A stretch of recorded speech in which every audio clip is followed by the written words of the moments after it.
Hello दोस्तों, आप सभी का सरस्वती ग्रुप ऑफ कॉलेजेस के इस डिजिटल प्लेटफॉर्म पे स्वागत है। दोस्तों, आज के इस क्लास में हम बीए प्रथम सेमेस्टर के सिलेबस के अनुसार भारतीय संविधान की प्रस्तावना का अध्ययन करेंगे कि भारतीय संविधान की प्रस्तावना क्या है तथा इसमें मुख्य रूप से किन बातों का उल्लेख किया गया है। यानी कि भारत का जो संविधान है उसमें प्रस्तावना का विशेष महत्व है।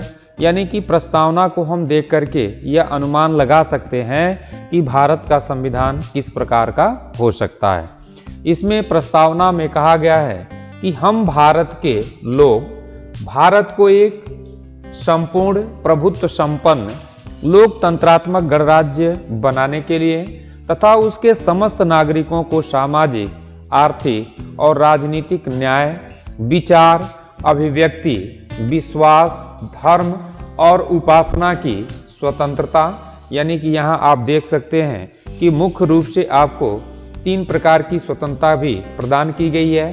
प्रतिष्ठा, अवसर की समता प्राप्त करने के लिए तथा इन सभी में व्यक्ति की गरिमा और राष्ट्र की एकता सुनिश्चित करने वाली बंधुत्व को बढ़ाने के लिए दृढ़ संकल्प होकर के अपनी इस संविधान सभा में आज 26 नवंबर 1949 को एदत द्वारा इस संविधान को अंगीकृत, अधिनियमित और आत्मर्पित करते हैं। तो यहाँ आप देख रहे होंगे कि जो भारतीय संविधान की प्रस्तावना है इसमें जो एक एक शब्द लिखे गए हैं, इस एक एक शब्द का अपना विशेष महत्व है कि पहले ही लिखा हुआ है कि हम भारत के लोग, यानी कि भारत एक लोकतांत्रिक देश है। अतः यहाँ पर जो शासन का अंतिम शक्ति होती है वह भारत के जो है कि जनता में निहित होती है। इसीलिए यहाँ पर हम भारत के लोग शब्द का प्रयोग किया गया है। इसके साथ साथ भारत को एक संपूर्ण प्रभुत्व संपन्न,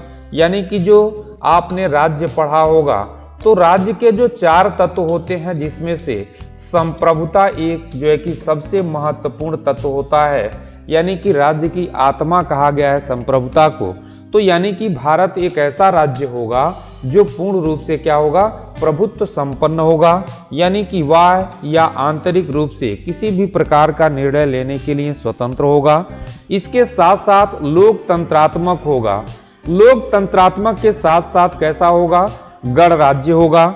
आप लोगों को मालूम होगा कि गणराज्य मीन्स होता क्या है। यानी कि गणराज्य मीन्स होता है कि किसी भी देश का जो राष्ट्राध्यक्ष होता है वह प्रत्यक्ष या अप्रत्यक्ष रूप से यदि जनता के द्वारा चुना जाता है तो उस देश को गणराज्य के नाम से जाना जाता है।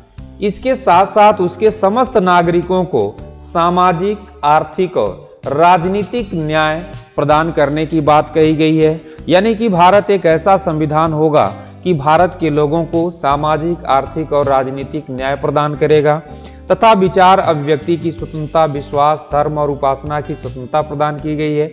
इस तरह से 26 नवंबर 1949 को, यानी कि इस प्रस्तावना को संविधान में जो है कि स्वीकृति प्रदान की गई थी।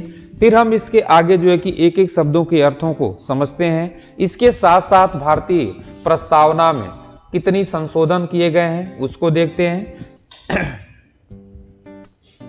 प्रस्तावना के प्रमुख तत्वों की विवेचना, ध्यान दीजिएगा।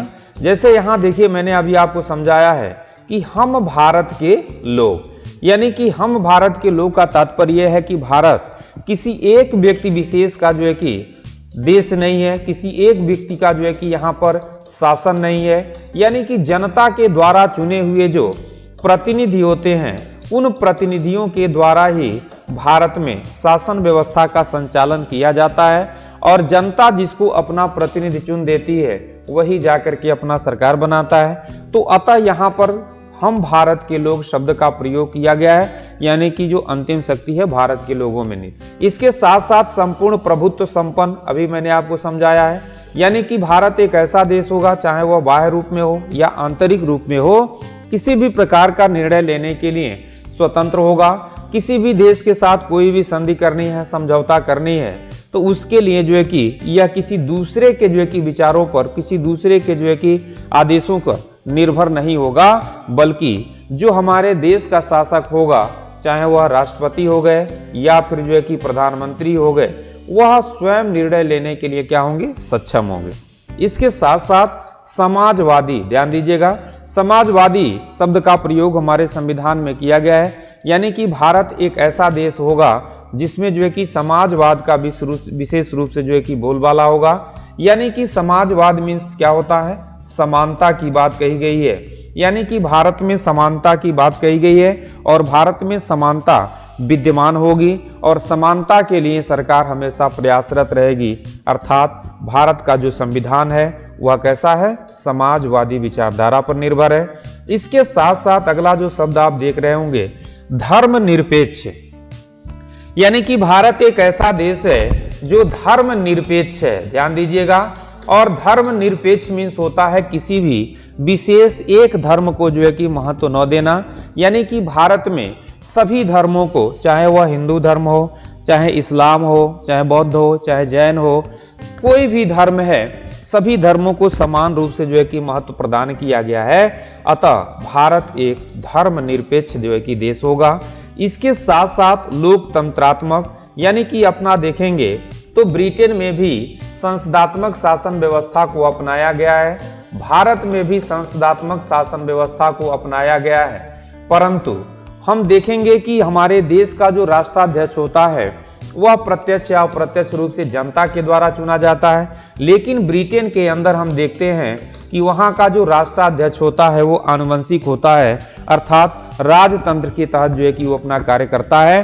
तो इस तरह से भारत एक लोकतंत्रात्मक देश है, यानी कि यहाँ पर जनता ही अपने प्रतिनिधियों को चुनते हैं। प्रत्येक 5 वर्ष पर आप जानते हैं कि चुनाव होता है और जिस राजनीतिक पार्टी को बहुमत प्राप्त होती है वह सरकार बनाता है और 5 साल तक जो है कि देश में शासन करता है। तो इस तरह से भारत कैसा देश होगा, एक लोकतंत्रात्मक देश होगा।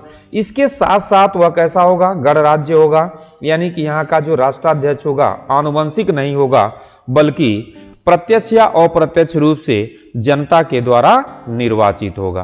तो इस तरह से यह प्रस्तावना के मुख्य शब्द रहे।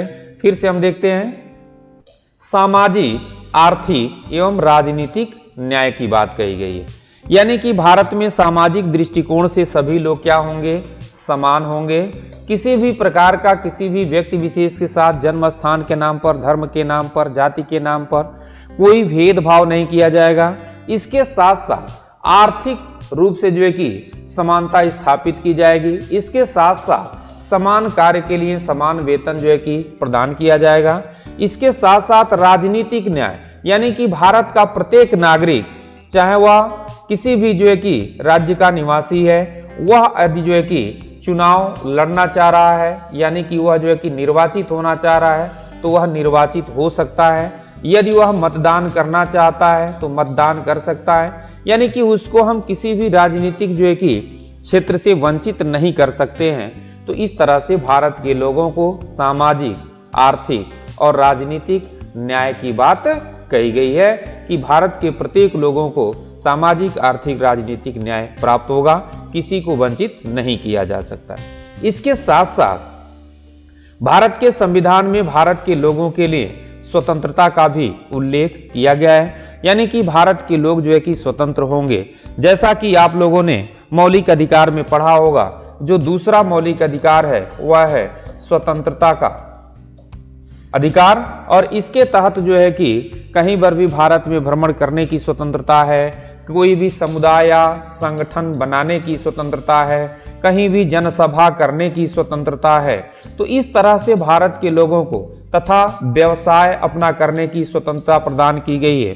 तो भारत के लोगों को अनेक प्रकार की स्वतंत्रता प्राप्त होगी, जिसके तहत वह अपना जो है कि सर्वांगीण विकास कर सकेंगे। इसके साथ साथ भारत के लोगों को समानता की भी जो है कि बात कही गई है कि भारत के लोगों में समानता की स्थापना होगी। जैसा कि सबसे पहला ही अधिकार है आप लोगों का मौलिक अधिकार, समानता का अधिकार, और इसके तहत जो है कि विधि के समक्ष समानता, इसके साथ साथ सामाजिक समानता की बात कही गई है और अस्पृश्यता का अंत की बात कही गई है, यानी कि किसी भी व्यक्ति के साथ जो है कि छुआछूत नहीं किया जा सकता है। अगर ऐसा किया जाता है तो वह दंडनीय अपराध होगा। तो इस तरह से भारत के लोगों में समानता की बात कही गई है कि भारत के सभी लोगों को जो है कि समान अवसर प्राप्त होगा, किसी भी प्रकार का जाति के नाम पर, धर्म के नाम पर कोई भेदभाव नहीं किया जाएगा। अगला जो शब्द है वह है भ्रातृत्व।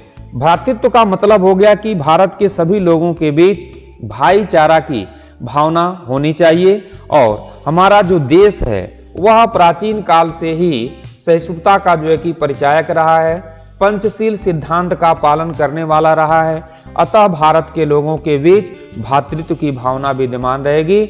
हम सभी आपस में भाई भाई की भावना रखते हैं। तो इस तरह से यह भारतीय संविधान की जो प्रस्तावना थी और इस भारतीय संविधान की प्रस्तावना के जो महत्वपूर्ण शब्द थे, इसके एक एक अर्थों को हम लोगों ने देखा कि हम भारत के लोग संपूर्ण प्रभुत्व संपन्न, समाजवादी, धर्मनिरपेक्ष, लोकतंत्रात्मक, इसके साथ साथ गणराज्य और सामाजिक, आर्थिक और राजनीतिक न्याय की बात कही गई है। स्वतंत्रता, समानता और भ्रातृत्व का जो है कि बात कहा गया है कि भारत के लोगों के अंदर अनेक प्रकार की स्वतंत्रताएं, समानताएं और आपस में भ्रातृत्व की भावना बनी रहेगी। इसके बाद से